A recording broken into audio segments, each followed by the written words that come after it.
Environment एक बहुत बड़ा इशू है जिस पे कोई मतलब इतना हम वर्क नहीं कर रहे हैं, कुछ नहीं कर रहे हैं। प्लांट लगाना वो ठीक है और बहुत सारी चीज़ें हो रही थी, लेकिन हमारी जो रोज़मर्रा ज़िंदगी जैसे कपड़ा होता है जो हम लोग इस्तेमाल करते हैं, और देखा जाए तो कपड़ा सेकंड पॉल्यूटिंग इंडस्ट्री में आता है। जैसे पॉलिस्टर, रेयॉन, कॉटन, ये जो है जो हमारी लैंडफिल्स इंक्रीज़ कर रहे हैं अर्थ पे। तो मुझे ये चीज़ आया कि हम ऐसा कोई कॉन्सेप्ट पे वर्क करते हैं जो सस्टेनेबल हो और बायोडिग्रेडेबल हो। तो मैंने एक फैब्रिक पे रिसर्च किया एंड देन मुझे रियलाइज़ हुआ एक सस्टेनेबल फैशन के बारे में।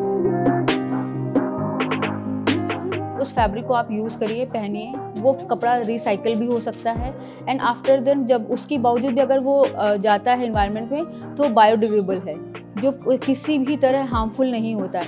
एंड इसकी दूसरी क्वालिटी ये है कि ये आपके बॉडी टेम्परेचर के अकॉर्डिंग वर्क करता है। दूसरी बात है जैसे वाटर कंजम्पशन, जैसे नॉर्मल फैब्रिक बनता है उसमें वाटर कंजम्पशन और जो ये ऑर्गेनिक फैब्रिक बनता है इसमें वाटर कंजम्पशन का बहुत ही ह्यूज डिफरेंस है। इससे हमारा वाटर प्रिजर्वेशन भी बढ़ेगा, सॉइल पॉल्यूशन जो होता है वो रिड्यूस होगा, एनवायरनमेंट पॉल्यूशन है वो रिड्यूस होगा। इस चीज़ को लेके हमारी पूरी टीम ने, हम लोगों ने पूरा वर्क किया। फिर हमने जब ये हमारा वर्क कंप्लीट हुआ देन हम लोगों ने डिसाइड किया कि कंपनी बनाते हैं, उसके अंडर वर्क करते हैं। फिर हमने कंपनी बनाया प्राइवेट लिमिटेड, शुरुआत कलेक्शन प्राइवेट लिमिटेड के नाम से आई एंड उसके अंदर हमने एक ब्रांड रजिस्टर करवाया पान्या, जो अभी सस्टेनेबल फैशन पे ही वर्क कर रहा है।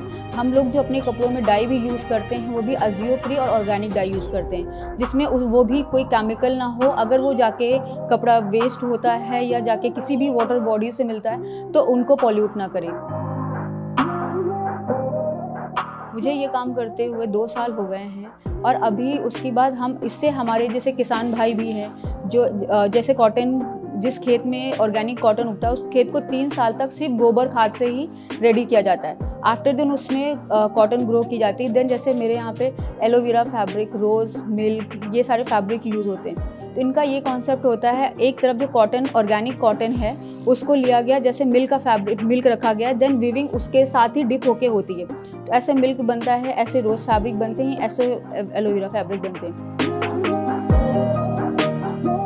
अभी जैसे लखनऊ का ही है, चिकन बहुत फेमस है, तो हम लोग क्या कर रहे हैं कि जैसे फार्मर्स की बच्चियों के लिए उनको एक जॉब छोटा सा प्रोवाइड करने की कोशिश कर रहे हैं कि हम अपने ऑर्गेनिक फैब्रिक में चिकन वर्क करवाएं।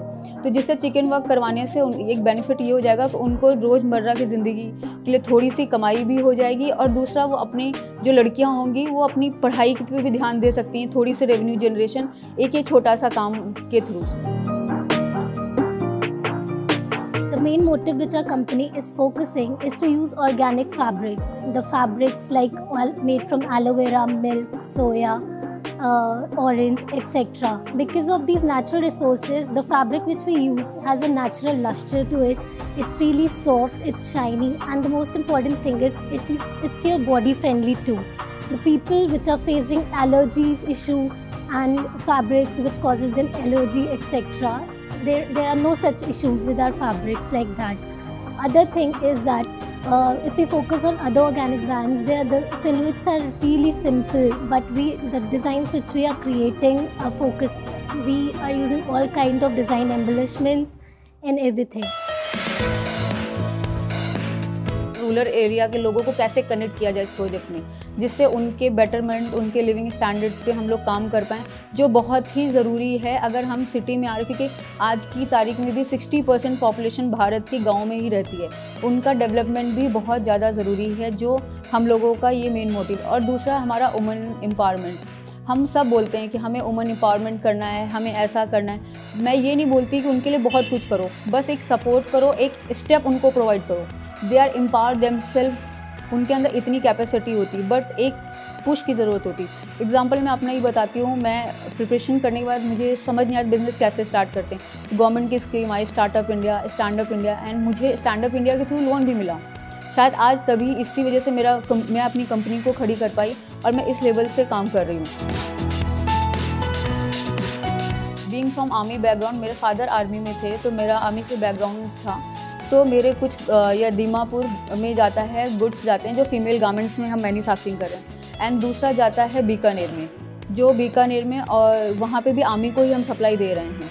वहाँ पे पूरे फीमेल गारमेंट्स में जैसे जाता है Indian wear and western wears, हम लोग वहाँ पे भी सप्लाई दे रहे हैं। और वहाँ पे भी मास्क दे रहे हैं, ऑर्गेनिक मास्क वहाँ पे भी हम सप्लाई दे रहे हैं। ये इसलिए दे रहे हैं कि एक धीरे धीरे पूरे सोसाइटी में एक सस्टेनेबिलिटी का जो मेरा मेन मोटिव है वो लोगों तक पहुँचे।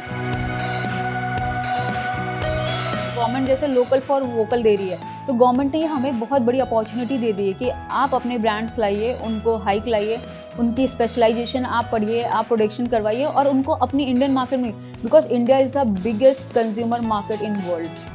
ये सबसे बड़ा चैलेंज, सबसे बड़ी चीज़ हमारे लिए कि अगर हमारे पास दूसरी कंट्री होती हैं कि अगर उन्होंने प्रोडक्शन 100 का किया तो उनके यहाँ कंजम्पशन 10 का है।